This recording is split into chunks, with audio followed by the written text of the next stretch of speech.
hello, and welcome to episode 161 of AvTalk. I am Ian Petchnick, here as always with Jason Rabinowitz, and welcome back to the States, Ian. Tell us where you went. What did you do? Thanks, Jason. It's good to be home. I think I was gone, 29 hours?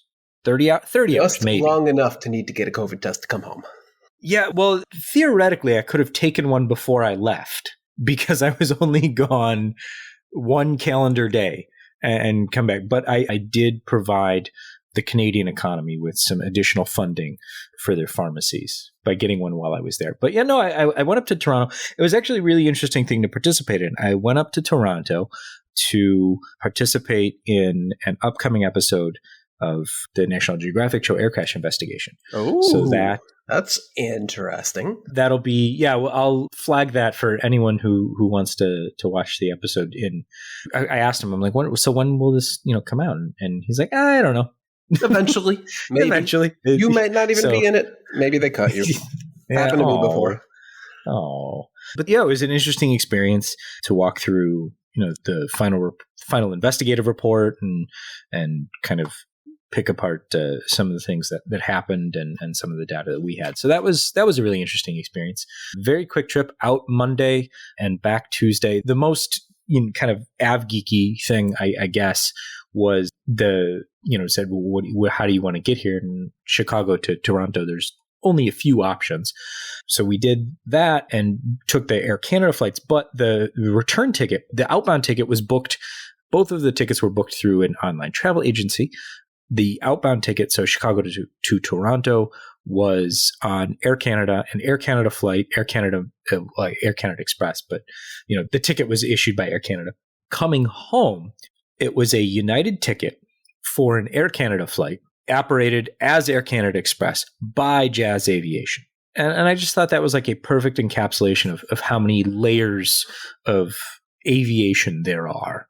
A wonderful set of circumstances. Yeah. Check your ticket carefully, as these days your connecting flight might not even be an airplane.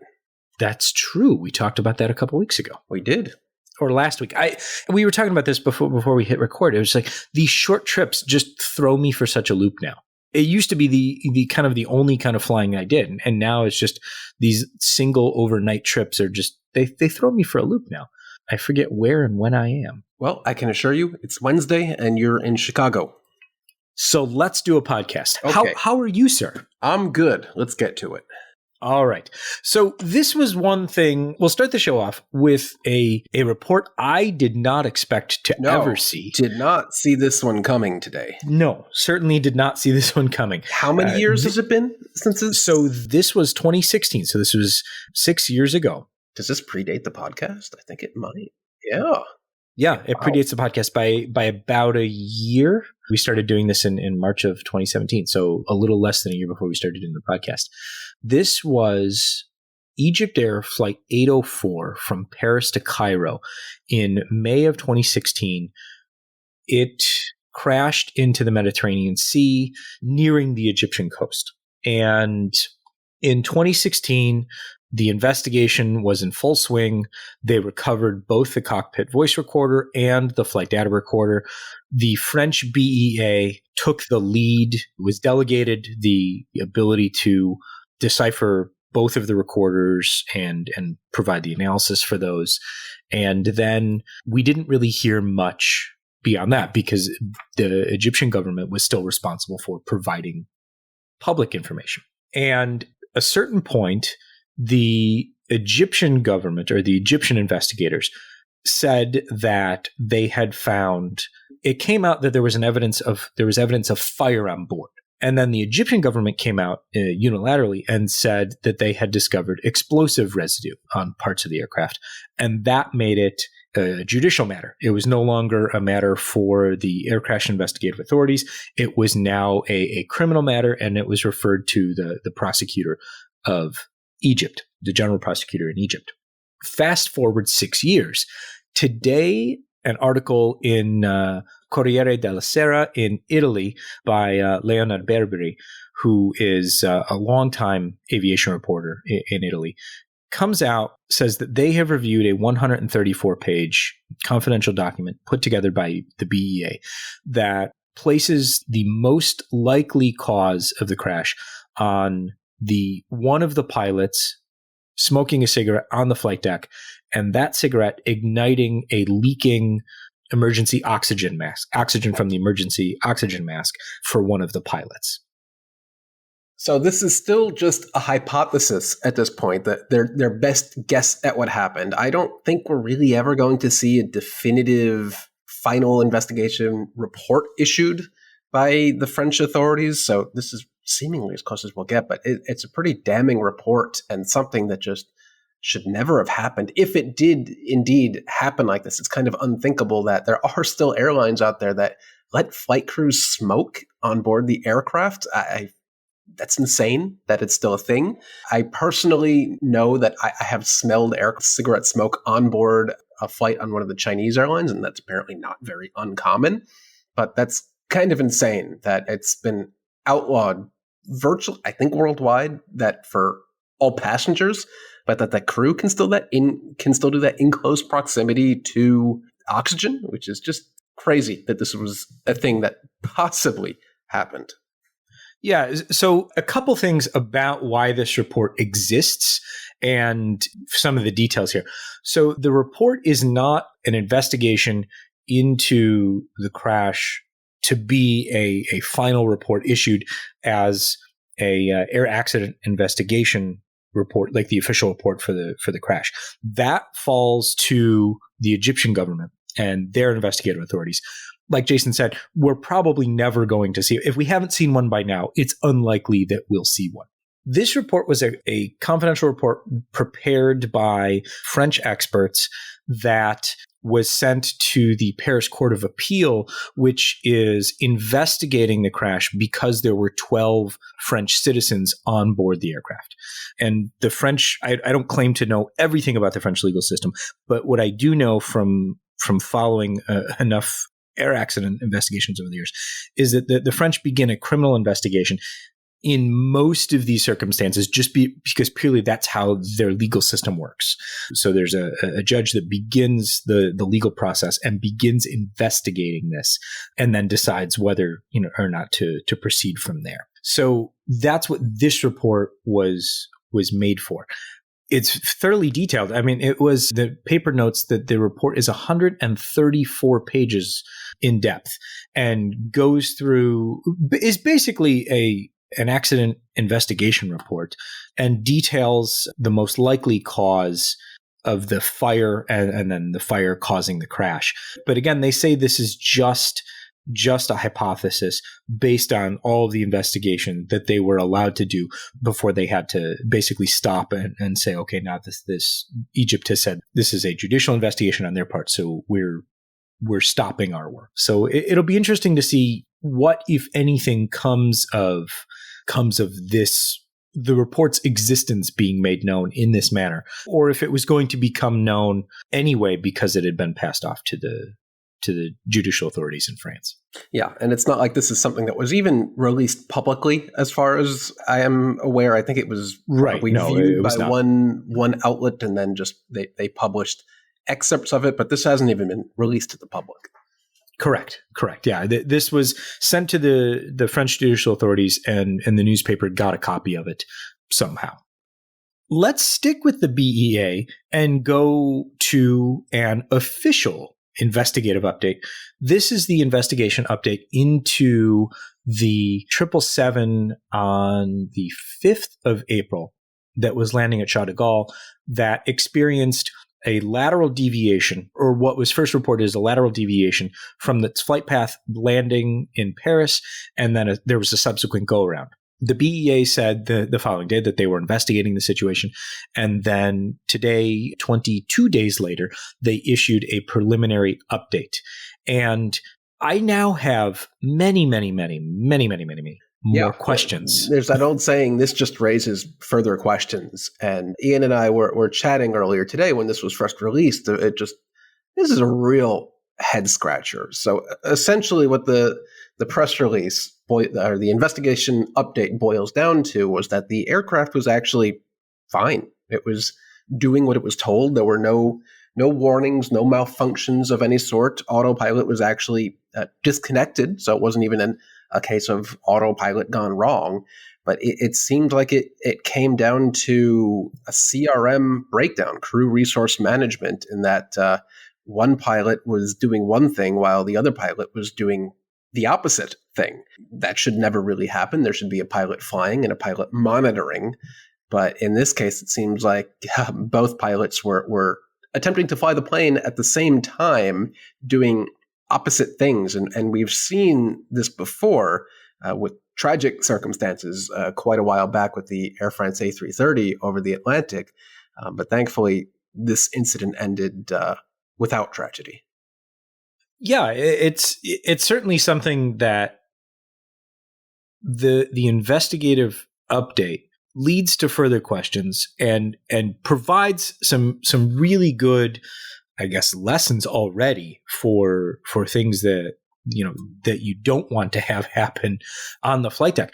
But you mentioned like they were doing different things and things like that, but the whole situation just starts seemingly out of nowhere. Yeah. And maybe that's the investigative update is short on details because the investigators are still looking into this and they don't fully understand it, so they didn't want to say anything, or maybe that's something that they just haven't been able to ascertain yet. But the update is basically the pilot flying, who was the first officer, disconnects the autopilot, continues the approach. Aircraft is doing fine, rolls a little. Everything's roll angles less than 2 degrees. So nothing huge, not many inputs. The first officer makes, inputs on the control column. It's still small. Left and right roll is less than 3 degrees either way. And then it goes from the left and right roll being less than 3 degrees to the co-pilot expressed his astonishment. And I'm quoting the update here now. Expressed his astonishment with respect to the aeroplane's bank angle. Yeah, quite confusing as it goes from a roll of less than 3 degrees, which was still completely within Air France's stabilized approach guidelines, to somehow the co-pilot's astonished. We don't know what the actual words were. Maybe there's some ambiguity here, but why was he astonished with the airplane's bank angle? And from there, it seems the situation amplifies quite quickly, I think is what they said. The roll inputs were amplified, and the average position of the wheel was then at 6 degrees to the left. And then that's what the airplane did. The airplane turned left with a small bank angle, and then the captain voiced his surprise with respect to the deviation from the flight path. Yeah, that makes sense. And then they banked more. Now it was banked 7 degrees to the left with the wheel oriented 16 degrees to the left. And at that point, the crew initiated a go-around. But they say up until the go-around, the flight path had remained within the operator's stabilization criteria. So that's a little odd, but you can never fault a crew for deciding to go around if everything is not up to their liking. That's a good decision. But from there, it gets even more confusing, doesn't it? Yeah. So at that point, once the decision has been made to go around, both the first officer, both the first officer, and we'll include the BEA's update here because they provide a helpful graphic of a readout from the flight data recorder that breaks down when they disconnected the autopilot and when they commenced the go-around. And from the go-around, at that point, both pilots, the pilot flying, who's supposed to have his hands on the controls, who's the first officer, and the captain, who's supposed to be the pilot monitoring, they're both putting inputs onto the controls. And the investigative update doesn't say anything about whether the captain said, that it was his airplane and that he was taking over or anything like that. So given that the update was fairly specific in the timings of things, I feel like they would have mentioned that if it had happened. And so they were providing opposite inputs at certain points that at certain points in time, the inputs were so dissimilar that the control columns were no longer in sync. This is an interesting piece that I learned about today, that when we had the Air France A330 crash, That was with an Airbus, obviously, with side sticks rather than a wheel, as they call it in this case. Why are they calling it a wheel again? Is that a translation thing? Or is that a common term to call the yoke a wheel? I think they're trying to make I don't know. That's a very interesting question. Okay. Anyway. You can call it a wheel. Yeah, I'll call it a wheel from here on out. Yoke equals wheel. But with Airbus, they have side sticks and they have something called side stick priority. They're not active, so what's happening on the left side of the aircraft with the side stick is not being replicated on the right side. Only one of them is actually controlling what the aircraft is doing, regardless of the other side. In this case, it's a Boeing aircraft with a wheel, and the two act, I believe, as one. Am I getting that right? When you move one, the other one normally moves. Yeah, normally when one moves, the other moves. But in this case, the BEA provided a footnote that said, the Boeing 777 is equipped with mechanisms to override any jamming of a column or wheel. The right and left control channels are desynchronized in roll or pitch if antagonistic forces on the right and left sides due to a jam or one of the control channels or opposing forces applied by the two pilots exceeds a certain threshold of around 50 pounds. The controls are synchronized again when the opposing forces return to below the mechanism activation threshold. And in this case, the BEA says the columns were desynchronized for 14 seconds due to opposing forces, and then again briefly twice for a much shorter period of time. But that's pretty dramatic that the two pilots would have been so out of sync that the control columns of this 777 would have been desynchronized as designed, but that's something I learned about today. Yeah. I knew that could happen, but the footnote is a helpful explanation of why and how. The other thing that the update notes is why we have audio from the flight deck of this, basically the whole incident, because of the pressures that the crew is putting on the control column. They had depressed the push to talk button as well as the autopilot disconnect button. So there were oral warnings and you could hear what was happening on the flight deck because those buttons were being pressed, as well as the pilots working to control the aircraft. Yeah. And that did go out over the ATC radio, and that was, I'm sure, several of you, if not many, have heard the air traffic control recordings, the French recordings, and it sounded like they were having a real fight against the aircraft, but it turns out it's more likely that they were actually fighting against each other. And BEA also published some charts where you could see the pitch of the aircraft. The left control column looks like it was calling for -8 degrees, while the right side was calling for 8 degrees, and those up. So they were quite dramatically calling for very different responses at the same time. Yeah. So lots to investigate CRM-wise in this, but the initial investigation has shown that the aircraft itself was actually fine. Confused, but fine. Confused, but fine. Yeah, it'll be interesting to see what further recommendations the final report offers. Yeah, and of course, remember, this is a preliminary investigation report. There's no blame associated, no findings, no recommendations. That will come, let's say, a couple of years from now, probably. Yeah, eventually. Eventually. It will come eventually. Speaking of safety, we talked a few weeks ago, I think, at this point, when the European Union revised its list of aircraft that are banned in the EU airspace. That list normally includes airlines that have a history of poor safety performance or their safety record cannot be verified. That list was added onto a few weeks ago, and most, if not all, major Russian carriers were added to that list. This week, the FAA in the US basically did the same thing by downgrading Russia's safety standard, and that is similar to the EU list, but there's some technical distinctions, I guess we could say. Yeah, I believe this is the same thing that the FAA imposed on Mexico not all that long ago, which I think is still in place. If it's the same level of downgrade, it basically prevents Russian airlines from adding any new routes to the U.S. and also has some code share implications. But effectively, this doesn't change anything, since no Russian airline is flying to the US or can even practically fly here. Right. Oh, I did see a Volga, going back to the beginning of the show, I did see a Volga AN-124 at Pearson parked off, kind of off to the side somewhere. So I wonder, where's the crew right now? Yeah, I don't know. I assume they probably took a commercial flight to Europe and got home that way. But I don't know. I have seen people ask, what happens to that aircraft? Is it's kind of being held hostage, but not really, because it has nowhere to go? Yeah, I don't know. I don't have an answer for that. Nope. Sticking with Russia, Aeroflot is now out of SkyTeam. Okay.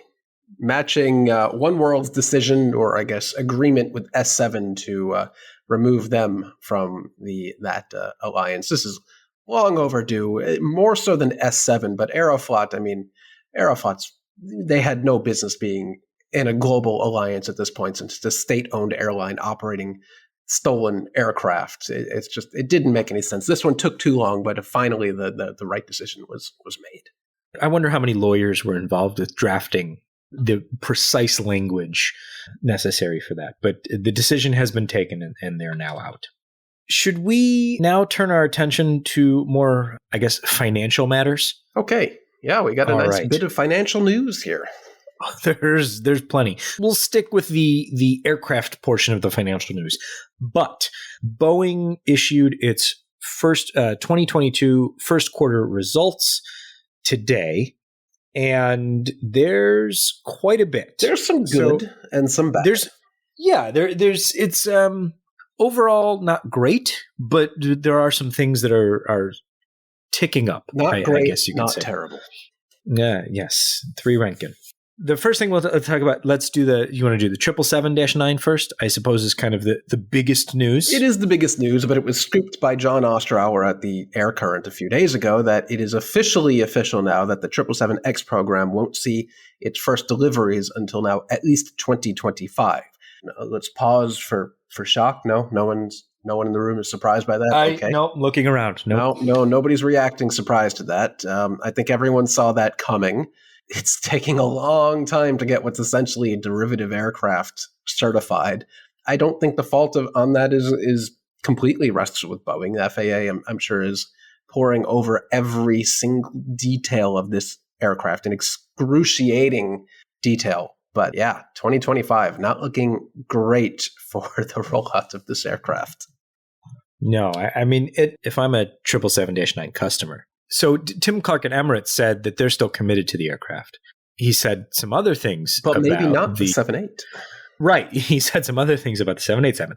But it's interesting to see. I would love to be a fly on the wall, even though he's been so much more kind of forthcoming in the past 18 months as he kind of moves towards retirement. I would love to hear some of those conversations. Even if he's still committed to the airplane, he can't be happy about it. No, airlines were probably happy initially when COVID started that, oh, great, I won't have to take delivery of this giant new aircraft I don't need when there's no demand for it. But now we've lived through the dip in demand of COVID for the most part, and I'm sure some airlines would be more than happy to take delivery of this now. Yeah, exactly. But it's really emphasizes that project timelines or certification timelines for some other aircraft are just completely unrealistic. Yeah, I'm looking at Boom. I'm looking at all the eVTOLs and all the other electric aircraft. If it's taking Boeing this long to certify a derivative aircraft, how are any of these other companies that are making their first aircraft for the first time based on completely new technology? How are they going to stick to their deadlines where they're saying, oh, yeah, we'll enter commercial service with an airline by 2024? No, you're not. Come on. Yeah, I don't think that those are reasonable. But we've talked about why those companies are so optimistic in their certification time periods before, and that sticks with the financial aspect of our discussion here today. And I'll leave it at that. The 777-9 rate will go down to 0 through 2023. Nearly all of 2023. And to pick up the slack for not building any 777-9s, they will increase the 777 freighter capacity starting in late 2023. So if you're a fan of the GE90, it's good news for you. Yeah, there's a bit of a bridge there, but still not great. Yeah. Speaking of not great, but maybe getting better, Boeing says it has submitted its, recertification plan for the 787 to the FAA and is awaiting approval for its plan on how to rework all those aircraft that are backing up and can't be delivered. So no timeline on that, but hopefully soon, maybe? Hopefully soon, maybe. The latest guidance from inside Boeing that we had heard reported out was the second half of 2022. So sometime this year, hopefully. If the FAA's got the plan, that's hopefully good news as well. How much needs to be reworked on the rest of those aircraft, that's still an open question, but one that if they're saying that rework has been completed on the initial airplanes, then hopefully it seems that they figured this out, they're ready to go, and they can start delivering the aircraft or redelivering the aircraft soon. I mean, I would love to see new 787 deliveries as soon as possible. I just feel that like they've got to get something, they've got to have some good news, and they got to keep moving forward. Well, there might be some good news with the MAX. Tell me about that. Things are finally looking up. The orders are looking up. The deliveries were fairly good for the first quarter. So I think, that's one of the bright spots in the Boeing portfolio. Yeah. I think this was not announced during the financials, but also on the space side, the Starliner is finally getting another chance at an uncrewed test launch, I think this summer or maybe fall. I'm not quite sure. I don't have the date in front of me, but that's another Boeing program that has gone horribly wrong, but should hopefully finally see its next launch after a couple of years of rework and software debugging. Yeah, getting back on track. Before we leave the Boeing earnings or first quarter report, this was a really interesting one because the CEO of a company who was on the board of directors at the time came out and said, this was a terrible deal. We never should have done this, but we did it, and so we're stuck with it. What are we talking about? We're talking about the new aircraft that will eventually be Air Force One. Plural. It's 2 aircraft. Yeah. Yeah. It's, no, I take that back. The plural of aircraft is aircraft. I take it back. Yes. Yeah. Now you had it right. I apologize. Right. You had it right. This one made the rounds today, and it is quite hilarious that Boeing, who had obviously a 100% lock on landing the contract for Air Force One, the Air Force, especially under the Trump administration, was not going to sign with Airbus for the new Air Force One.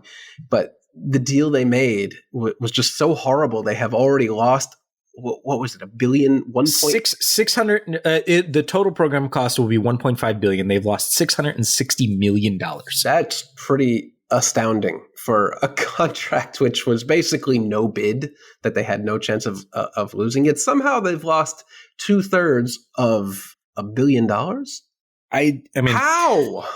So well, yeah. Part of the contract was that any cost overruns would be borne by Boeing, which I guess kudos to the Trump administration, because you had to have known there were going to be cost overruns, because when is there not cost overruns? But when in the history of anything has something come in? Yeah, especially with the precedent Boeing has set with other military contracts like the 767 tanker. But this is just like, how do you lose that much money on a contract which you could have just made up a number? But yet more evidence that the Boeing executives at the time, Muhlenberg is no longer with the company, but they were not on the top of their game at the time. Yeah, and going back to John Ostrower, he's posted something today, and I'll toss this in the show notes because it was worth a read. The whole thing, his reporting was basically, this has nothing to do, at the time, this has nothing to do with Air Force One, actually. It's all about selling commercial aircraft to China. And he explains what he means by that. Now, I'll put a link into the show notes, because there was more to the deal than just providing the airplanes on Boeing's behalf and what they got out of it. The real upside for Boeing was being able to sell to China. Yeah, did not age well. In part of that deal. No, that did not work out. No. So they're, not a great situation. But overall, the first quarter results from Boeing could be worse. It could be worse. I kind of moving in a direction that seems, I don't know if it's moving necessarily positively, but it's moving forward, and it seems to be a little bit more sure of itself. Yeah, look, they're delivering Maxes to almost all of the world at this point. China is still a no-no, but for most of the world, the Max saga is in the rearview mirror. Right. So moving ahead. Let us go Airbus. Now to over to Airbus. So the dispute between Airbus and Qatar Airways has continued or is continuing. And as part of that dispute, Airbus canceled Qatar's order for 50 A320neos. A month or so ago said, no, you can't do that. Now, a court has said, yeah, go ahead and cancel that order. I love the court systems.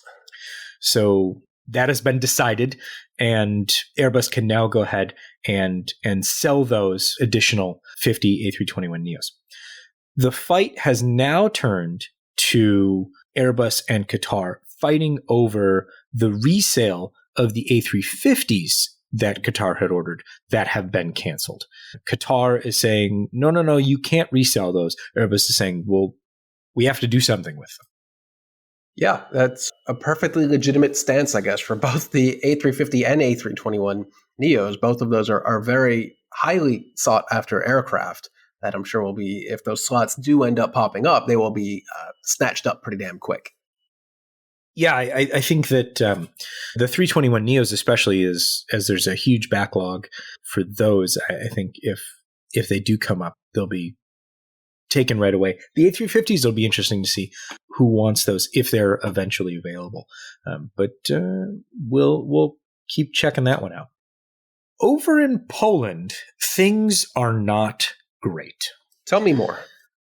So this is May 1st is the deadline for a very bad situation kind of coming to a head.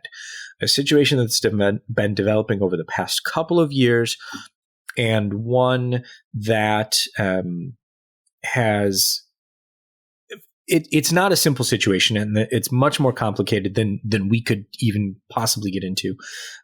But the long and the short of it is, air traffic controllers are extremely upset with their bosses in the government, and they have said, we need better working conditions and we need to be more well compensated.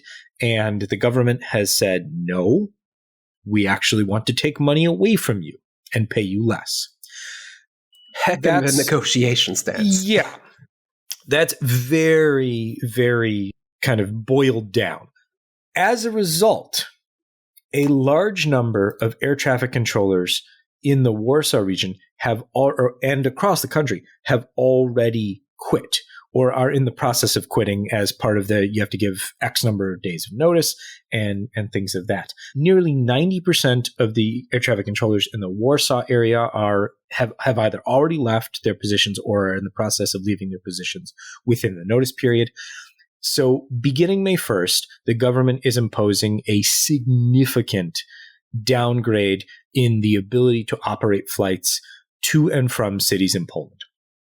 Warsaw is going to go from 510 operations per day at its two airports down to 170 flights per day at just Warsaw, just Chopin Airport. The airport will only be operational between 9:30 a.m. and 5 p.m. There will only be operations to 32 destinations. And those destinations will be limited basically to major hubs, cities, and national capitals. So LOT is going to get to operate most of the flights between Warsaw and other interior and other countries. Then it'll fall to a couple flights to Ryanair, a couple flights to Wizz, and then national airlines. So the regulations are that the airline that carried the most number of passengers on a given day that between those two cities, between Warsaw and that other city, that airline will be allowed one flight per day. So, for instance, Warsaw, Dubai, that'll be Emirates. Warsaw, Amsterdam, that'll be KLM, and so on and so forth. But it is not good. It is really not good to see this type of disruption. The initial thinking or the initial plan published by the government had a much more significant disruption to air traffic over Poland as a whole. They've kind of whittled that down to they're not going to be canceling any flights. They're working with neighboring countries to route some traffic around, similar to when French air traffic controllers go on strike and then flights have to go around.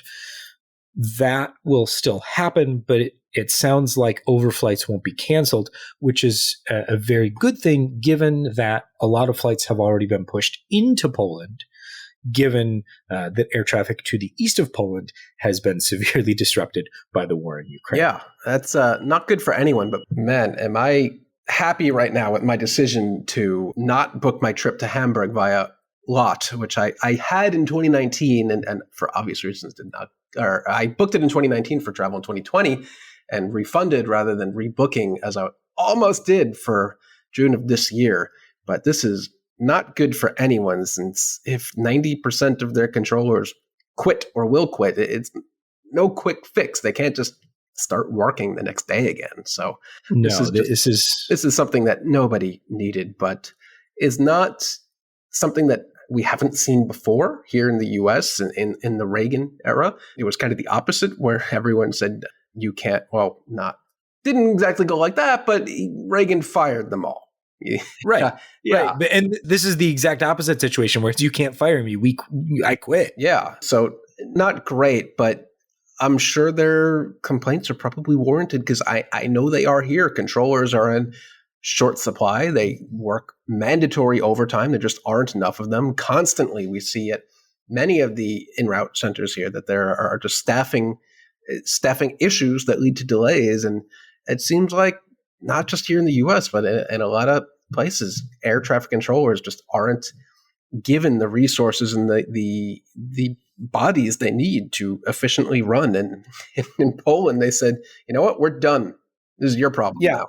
Basically, one of the big precipitating factors here, it's not even, part of it's the pay portion of it, but a massive portion of the discontent here is the fact that there has been a disagreement over the number of air traffic controllers on station for any given tower or area at any one time, where there has been one controller operating a large number of flights or busy airspace or a large airport, and they feel that that's not safe or sustainable. And so that's been one of the big complaints by the air traffic controller. So certainly it seems like they do have some valid points as far as being upset about the situation. And I just kind of this is not an aviation specific thing, but just purely on an observation that if that many people are quitting, maybe there's a problem. Yeah.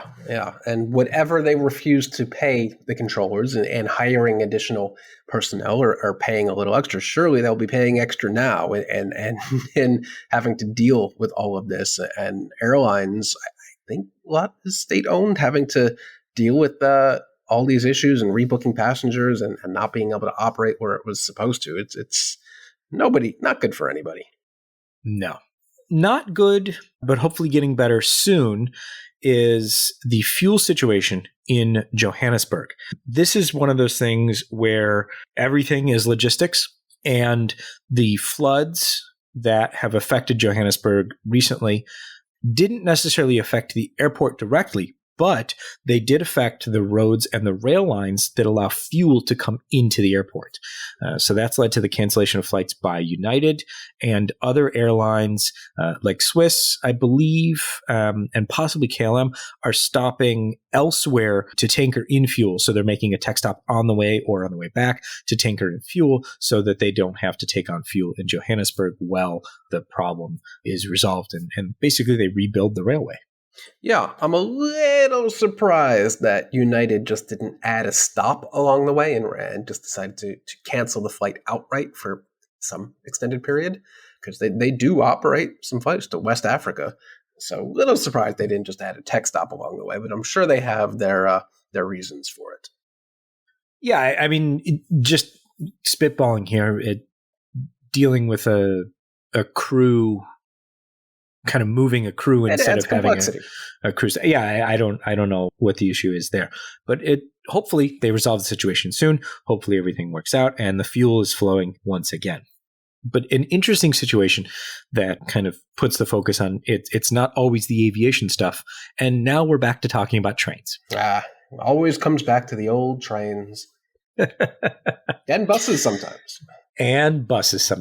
But that is all we have for episode 161 of AvTalk.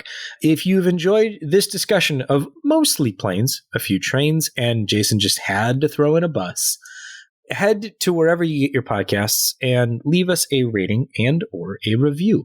We greatly appreciate it. We like reading them. And we also like the fact that doing so allows more people to find this podcast, and then we get to keep doing the show because we love doing it. So please, please, please go out and leave a rating or review, or if you feel so inclined. You can always reach us at podcast@fr24.com. We read every single email, and I forward all of the good ones to Jason. I love them. Indeed. I am Ian Petchnick here, as always, with Jason Rabinowitz. Thanks for listening.